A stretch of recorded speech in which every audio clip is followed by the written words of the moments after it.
Kali ini kita akan berbicara tentang pencabutan 28 izin perusahaan yang dianggap melanggar aturan dalam berusaha di kawasan hutan. Itu menjadi salah satu batu loncatan yang bagus bagi daerah-daerah lainnya selain Pulau Sumatera.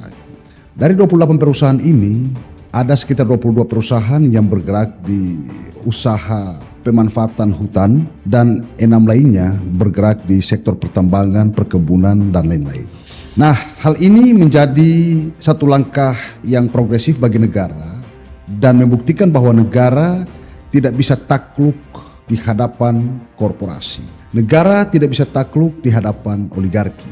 Ini menjadi suatu langkah positif yang bisa berefek dan bisa menjadi jembatan untuk bagaimana melihat tidak hanya di Sumatera, tetapi ada di provinsi-provinsi lainnya yang itu diduga dan dinilai masih banyak sekali mafia pertambangan yang beredar pada sektor pertambangan dan usaha pemanfaatan hutan lainnya. Ambil contoh kita lihat di Halmahera, Provinsi Maluku Utara misalnya. Dalam kurun waktu kurang lebih 5 tahun dari 2001 sampai 2024, banyak sekali tutupan hutan dan ribuan hektar mengalami kerusakan yang sangat signifikan. Misalnya di Halmahera Selatan itu sekitar 79 sampai 84 ribu hektar tutupan pohon yang harus rusak. Bahkan bukan hanya di Halmahera Selatan, ada juga Halmahera Timur, Halmahera Tengah, bahkan sampai ke Halmahera Utara dengan rata-rata udah puluhan ribu hektar hutan yang harus menanggung akibat deforestasi dari eksplorasi dan eksploitasi pertambangan yang sangat ekstraktif. Selain Halmahera, kita bergeser juga ke Provinsi Sulawesi Tenggara. Berbagai data menunjukkan ke kita bahwa hutan lindung di Provinsi Sulawesi Tenggara sudah mencapai sekitar 1,2 hektar yang tersebar di berbagai kabupaten, baik itu di Kabupaten Kolaka, Konawe, bahkan di Buton.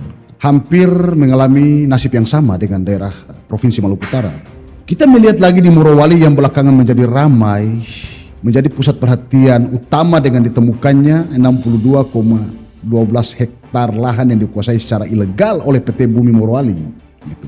Tidak hanya di Morowali saja, di Palu kita lihat juga ada tambang emas di Poboya karena diduga ilegal dan tradisi perdebatan terkait penindakannya. Bahkan ada yang lebih dahsyat lagi kalau kita melihat di Papua misalnya. Masyarakat adat Papua menjadikan hutan mereka itu sebagai rumah mereka. Dan bahkan bukan hanya masyarakat Papua, tetapi hewan-hewan endemik di sana belakangan mulai kehilangan rumahnya. Nah, hutan menjadi segala kebutuhan bagi warga lokal untuk melanjutkan kehidupan mereka. Kalau kita mengutip di Badan Pusat Statistik, Pulau Papua memiliki tutupan hutan sebesar 33,12 juta hektar.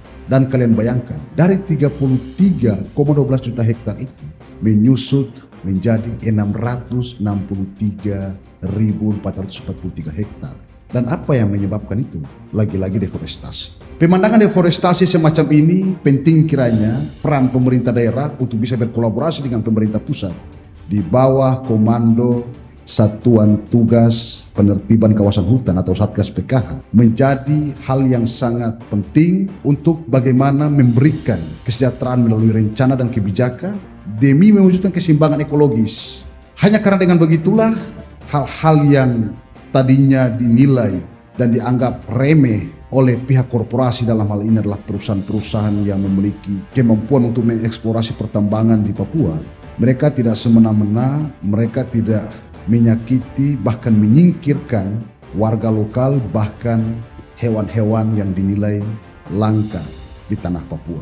Mengapa? Karena semuanya pantas mendapatkan keadilan, begitupun masyarakat Papua.